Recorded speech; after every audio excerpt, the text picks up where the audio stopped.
Barsi, agora a gente está vendo a taxa de juros em 12,75% e com uma expectativa de subir mais, né?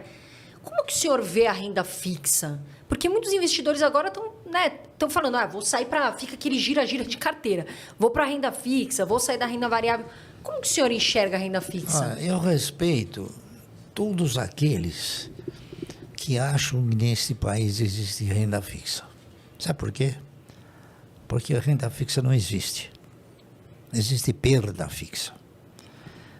Se você for fazer uma avaliação correta do seu poder de compra entre dia 2 de janeiro e 30 de dezembro, você vai ver que o seu poder de compra, a perda desse poder de compra, é no mínimo 2 vezes superior àquilo que a renda te oferece.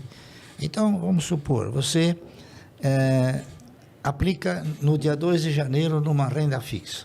No fim do ano, você vai ganhar 10%, 12%. Só que você perdeu 24%. Entendeu? Então, não tem renda fixa. Você mal consegue reajustar o dinheiro. Enquanto que nas ações você tem essa possibilidade. E é uma pena que o brasileiro, muitos brasileiros que não sabem como começar, estejam com o dinheiro ainda muito na poupança, né? Poupança.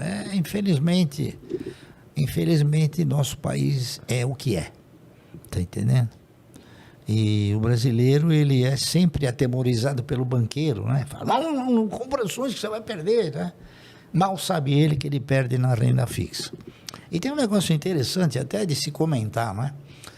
Quando o Collor, ele assumiu o governo, a primeira coisa que ele fez foi mudar o padrão monetário, né? Ao mudar o padrão monetário, ele tirou o cruzado e instituiu novamente o cruzeiro. O que ele fez? Ele encurralou todas as aplicações, menos as ações. Então, para quem diga que as ações não têm garantia, elas têm uma garantia maior do que a poupança. E uma segurança ainda mais intensa. Você falou tudo. Eu, por exemplo, não fui afetado. Eu tinha ações, fiquei com as ações, estou com elas até hoje, ganhando, tá entendendo? E teve muita gente que perdeu dinheiro. É verdade. Infelizmente, o brasileiro é muito seduzido pelos banqueiros, né? Se a gente pegar as ações dos bancos, né, Barsi? Sei lá, vamos colocar aí 10 anos para cá, 20 anos para cá, super se valorizaram, né?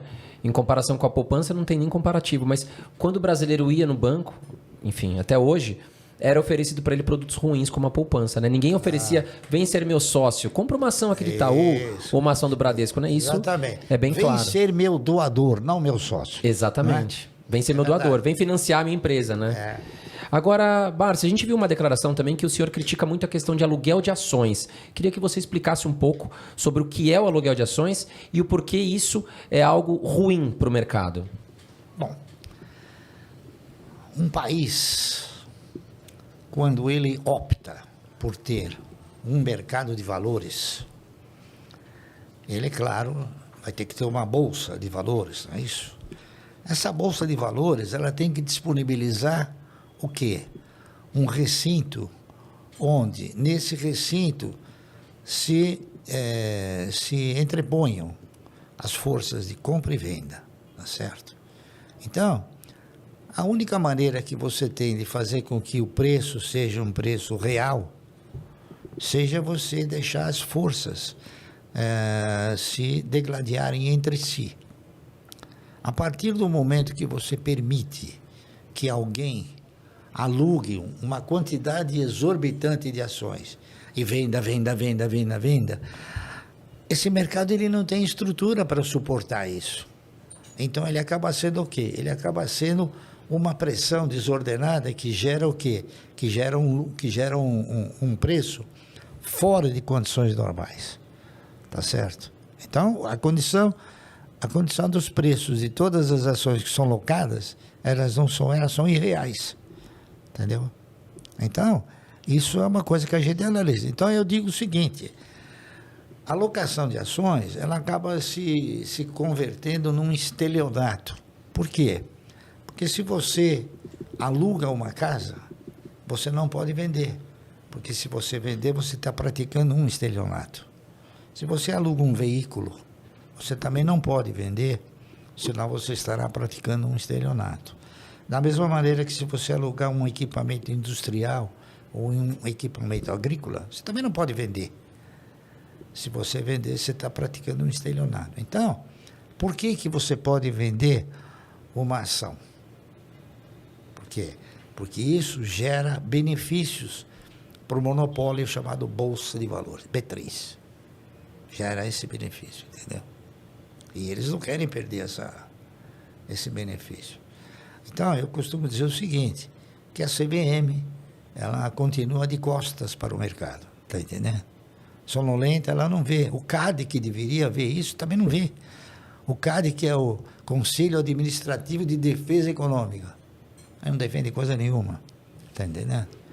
Então, você vai concluindo coisas que você acaba falando. Por exemplo, quem manda na CVM é a Bolsa. A CVM tem um dono, é a Bolsa. O CAD tem outro dono, é a Bolsa. Tá entendendo? Por quê? Porque o único que ganha com isso é a Bolsa. E agora veja o que eu vou falar para vocês. É uma pena que eu estou falando isso para vocês agora, antes de vocês falarem com o Bolsonaro, né? Mas veja o que acontece. Você, eu e todas as pessoas físicas que compram uma ação e obtêm um resultado, eles são obrigados a pagar 15% sobre esse resultado. Tá certo? Os fundos não pagam. Sabia disso? Não sabia. Os fundos, eles compram, vendem, vai miséria, e não paga. Então, o que acontece? Os únicos que são os locadores de ações para vender no mercado são os fundos. Então, os fundos locam ações, vendem no mercado, produzem a baixa, recompram depois de baixo e não pagam nada. Só lucram com isso, né? Então, veja bem, então o governo está deixando de tributar a especulação. Ele tributa o consumo, tributa a produção e deixa de lado. Por quê? É uma boa pergunta, né? Fazer essa pergunta para Não, mas vai chegar com certeza, né? O Bolsonaro é nosso... A gente pretende entrevistar o Bolsonaro de novo e com certeza nós vamos levar essa pergunta. Não, isso aí vai chegar para ele e falar, você sabia que você deixa de tributar a especulação? E veja o que eu vou falar para vocês, hein? Isso que eu vou falar é real, não é fantasia, não. A Bolsa, ela oscila, né? O mercado um pouco melhor, o mercado um pouco pior.